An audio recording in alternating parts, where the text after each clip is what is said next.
Bom, pessoal, então essa é a quarta parte da aula. Nós vamos falar um pouquinho sobre os aparelhos mantenedores de espaço. Então vamos ver o que a gente utiliza.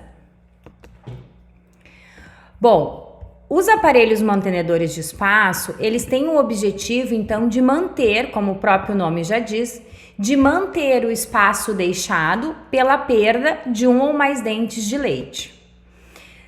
Também nós podemos defini-los como aparelhos que são utilizados na fase de dentição decídua ou mista para guardar o espaço do dente sucessor.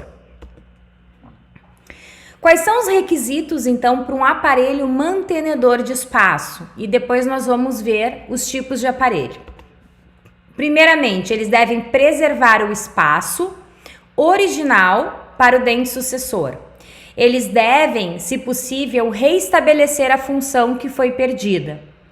Eles devem prevenir ou inibir a extrusão do dente antagonista e não devem interferir na fisiologia e desenvolvimento dos processos alveolares. Então, esses são os requisitos para um aparelho mantenedor de espaço. Ainda, eles devem ser de fácil confecção e baixo custo. Eles devem ser colocados o mais rapidamente possível e ser confeccionados de uma forma a permitir uma correta higienização pelo paciente ou responsável. Por que esses requisitos? Porque são aparelhos, pessoal, que geralmente vão ficar longos períodos de tempo na boca do nosso paciente. Então agora a gente vai falar das perdas de cada região específica da arcada dentária e o aparelho mais utilizado.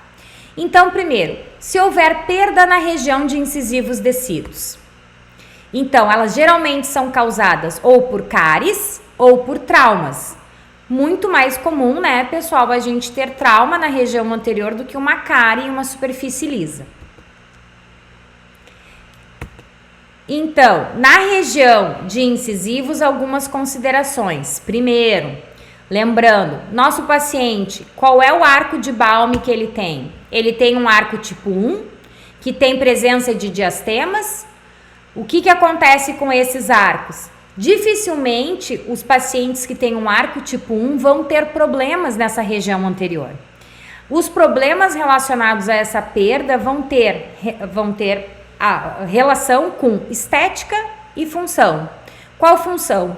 Principalmente deglutição, em que eles precisam do anteparo anterior para apoiar a língua, e de fonação, que muitas crianças acabam colocando a língua entre os dentes quando a gente tem a perda de incisivos.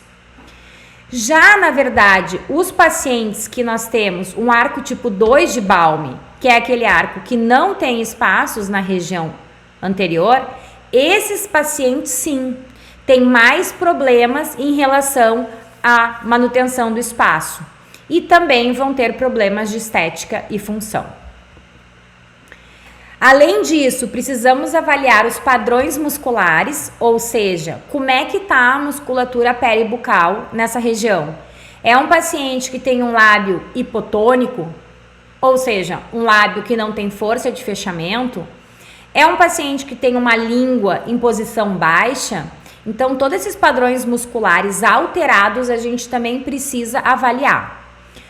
Outro item é conversar com o paciente sobre hábitos bucais. Então, se o paciente rói unha, morde tampa de caneta, chupa bico ou chupa dedo, isso também vai interferir na colocação de um aparelho para manutenção de espaço. Outra coisa é perguntar para os pais e para o próprio paciente a questão da estética. Se é uma coisa que pode incomodar eles ou se incomoda eles nesse sentido.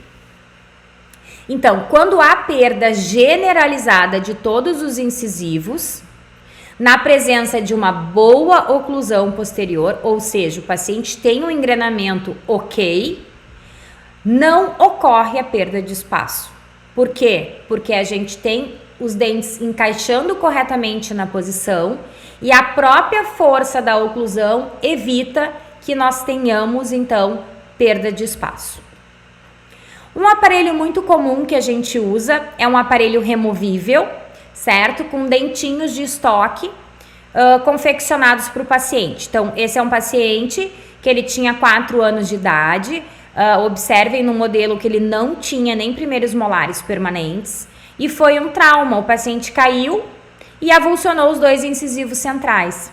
A mãe relatou que ele se incomodava com o problema e por isso resolvemos fazer então um aparelhinho com aparelho expansor. Por quê? Porque se a gente não coloca um parafuso expansor, a gente trava o crescimento transversal dessa maxila.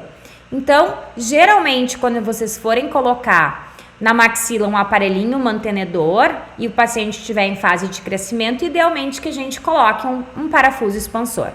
Não que ele tivesse mordida cruzada, era só para acompanhar. Esse aparelho era ativado uma vez por mês, só para acompanhar o crescimento de bases ósseas. Aqui um outro modelo, então, de mantenedor de espaço. Vejam que esse paciente já tinha perda de 4 incisivos e mais um molar, um segundo molar, descido na região posterior. Bom, na região de caninos descidos, a gente tem perda por cáries, que é mais incomum, e o que é muito comum acontecer é o canino ser perdido com a erupção do incisivo lateral. Então, quando o incisivo lateral é muito largo no sentido mesiodistal, a própria erupção do incisivo faz com que o canino descido acabe esfoliando. Então, o que nós temos que se preocupar em relação a caninos? Principalmente caninos inferiores, gente. A perda unilateral de um canino descido, ela vai provocar o desvio de linha média, certo? Então, se eu perdi um 83 o paciente ainda tem um 73, é quase 100% de certeza que a linha média inferior vai se deslocar para o lado da perda. E isso é um problema na ortodontia fixa muito difícil de correção. Então, precisamos observar os casos de perdas unilaterais. Quando acontece isso, a conduta correta é extrair o canino do lado oposto e instalar um arco lingual, que é um mantenedor de espaço. Mas por que eu vou extrair?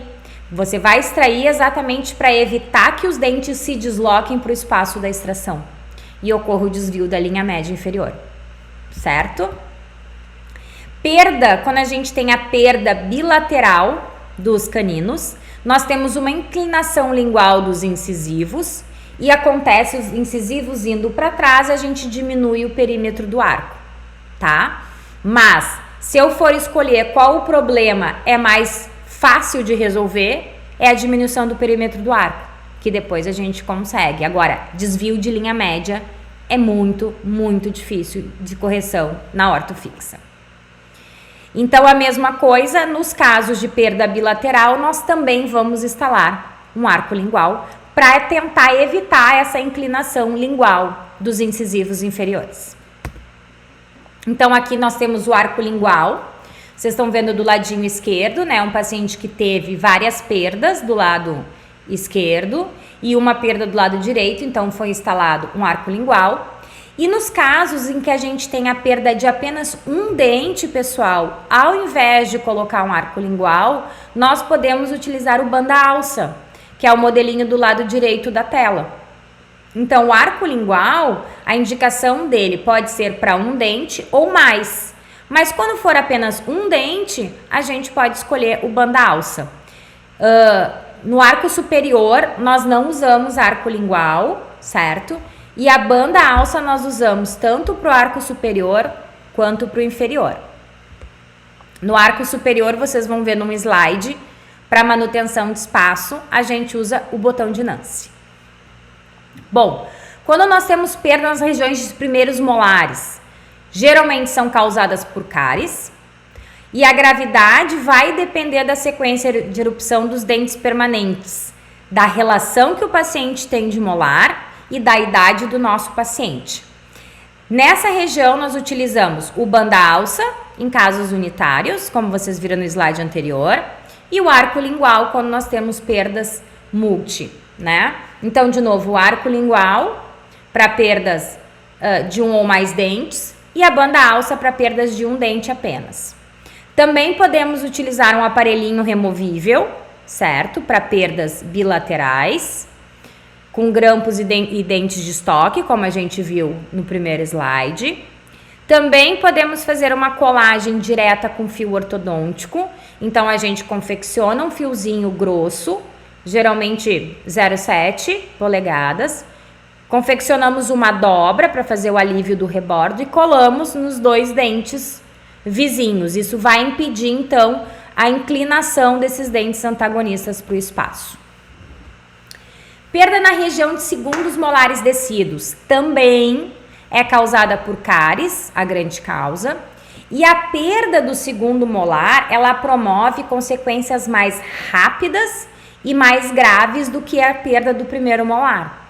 Então, a principal consequência é a mesialização dos dentes posteriores, distalização de caninos e rotação do primeiro molar permanente. Então, vamos lembrar, o segundo molar descido, ele serve de guia para a erupção do primeiro molar permanente. O segundo molar descido, a face distal dele serve de apoio para que o primeiro molar permanente consiga erupcionar na posição correta. Se eu não tenho esse segundo molar, esse permanente, o germe do permanente, ele perde a linha de erupção dele. Então, isso pode acontecer que ele erupcione mais para mesial e, ao mesmo tempo, gire também, tá? Também temos a inclinação dos caninos para a região posterior. Então, aqui nós temos um vídeo mostrando para vocês a perda, né? O que acontece com a perda de um segundo molar descido, tá? Quando não é feita nenhuma conduta de manutenção de espaço. Então, a perda do segundo molar promove, então, a inclinação mesial do primeiro molar permanente, certo? E automaticamente tranca a erupção do meu segundo pré-molar. A gente usando um dispositivo mantenedor de espaço, como o banda-alça, a gente mantém o espaço para que aquele dente permanente possa erupcionar de maneira adequada. Então, aqui só relembrando, gente, o banda-alça da esquerda, ele é utilizado para casos unitários, tanto maxila quanto mandíbula. O arco lingual, ele é utilizado para perdas bilaterais ou mais, só na mandíbula. E o botão de Nance, que é o do ladinho direito que vocês não tinham visto ainda, ele é para perdas bilaterais na maxila. Então, para perdas bilaterais, arco lingual para mandíbula, botão de Nance para maxila. Perdas unitárias, banda-alça, tanto maxila quanto mandíbula, tá? Então, esse foi o tema dessa aula. A gente se vê na aula seguinte.